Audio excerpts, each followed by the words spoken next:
ہیں سینئر تجزیہکار سعید قاضی صاحب ہمارے ساتھ موجود ہیں۔ سعید قاضی صاحب بہت شکریہ آپ کے وقت کا۔ آپ کے نزدیک کیا معنی رکھتی ہے وزیر اعلیٰ پنجاب میاں شہباز شریف صاحب کی پیشی؟ میں سمجھتا ہوں یہ ایک اور اگلی سٹیج ہے اور جس کا بڑا توقع اور انتظار تھا، اور جو یہ آج میرے خیال میں بات کی ہے رانا صاحب نے، کیونکہ خبر تو چھپ چکی تھی اس ضمن میں، اور یہ بھی خبر چھپ چکی تھی ایک اخبار میں، قومی اخبار میں، کہ انہوں نے اپنے جو چیف ایگزیکٹو ہیں انہیں واپس باعث سے بلوا لیا تھا۔ اور اب یہ لگتا ہے کہ یہ جو توفیق کا کیس تھا جس میں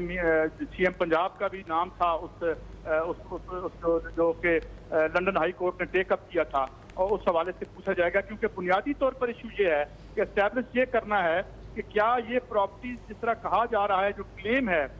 ڈیفینڈنٹ کا کہ 2006 کے بعد سے ان کی ہوئی، یا 1993 یا 90s میں جب انہیں انیکس کیا گیا یہ ان کے پاس تھی، تو اسی سے ہی فیصلہ ہوگا بنیادی طور پر کہ یہ پیسے کب گئے اور کیسے گئے۔ تو میرے خیال میں اب پھیل رہا ہے یہ سلسلہ، اور جس طرح میں پہلے کہہ چکا ہوں کہ مسلم لیگ نون بھی کہہ رہی ہے کہ یہ اب 4 فلیٹوں سے شروع ہونے والا سلسلہ تو 40 سالوں پر ہو گیا ہے محیط، جس کی اب انویسٹیگیشن ہو رہی ہے۔ آج طلال چودھری صاحب کا یہ کہنا تھا، اور ایک آدھ اور بھی جو مسلم لیگ نون کے ریپرزنٹیٹیوز آتے ہیں ان کا بھی یہ کہنا تھا۔ تو صورتحال گمبھیر بھی ہو رہی ہے، دلچسپ بھی ہو رہی ہے، اور ایک شو ڈاؤن کی طرف بھی بڑھتی نظر آتی ہے، کیونکہ ہم دیکھ رہے ہیں کہ مسلم لیگ نون کے لوگ شاید لائے جائیں، اور جس طریقے سے بینر لگ رہے ہیں اسلام آباد میں، اور میں ہوں نواز کی جو شرٹس ہوں گی جس طرح کے دیکھ رہے ہیں ہم،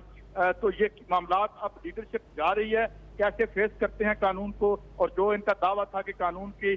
جو ہے وہ سربلندی کے لیے سب کچھ کریں گے، دیکھتے ہیں قانون کی سربلندی کے لیے کیا کچھ ہوتا ہے، کیونکہ ابھی تک قوم خاموشی سے دیکھ رہی ہے۔ جی حضور، یہ ہیں وہ ذرائع، یہ جو الفاظ تھے یہ الفاظ اب ثابت کر پائے گی حکمران جماعت، حکمران خاندان جے آئی ٹی کے سامنے، عدالت عظمیٰ کے سامنے؟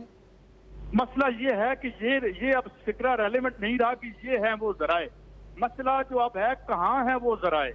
کیونکہ جو انٹرنیشنل جو فائنانشل سسٹم ہے پچھلی 3 4 5 دہائیوں سے، اس کا ایک بڑا ریکارڈ کرنے کا سسٹم ہے، ایک الیکٹرانک جو ہیں وہ پیمنٹس ہوتی ہیں یا ٹرانزیکشنز ہوتی ہیں، وہ نہ تو چھپ سکتی ہیں، نہ ٹیمپر ہو سکتی ہیں، نہ بدل، جو کاغذی ریکارڈ ہے وہ تو ٹیمپر ہو سکتا ہے، فائلیں اوپر نیچے ہو سکتی ہیں، آگ لگ سکتی ہے سی ڈی اے میں یا ایل ڈی اے میں خدا نخواستہ جہاں لگنی ہو، مگر یہ جو ہے سائبر سپیس ہے اس کو آگ نہیں لگتی۔ ہاں زیادہ سے زیادہ کبھی وائرس آتا ہے، وہ بھی خال خال، تو اس لیے یہ جو ٹرانزیکشنز ہیں کہاں ہے وہ منی ٹریل،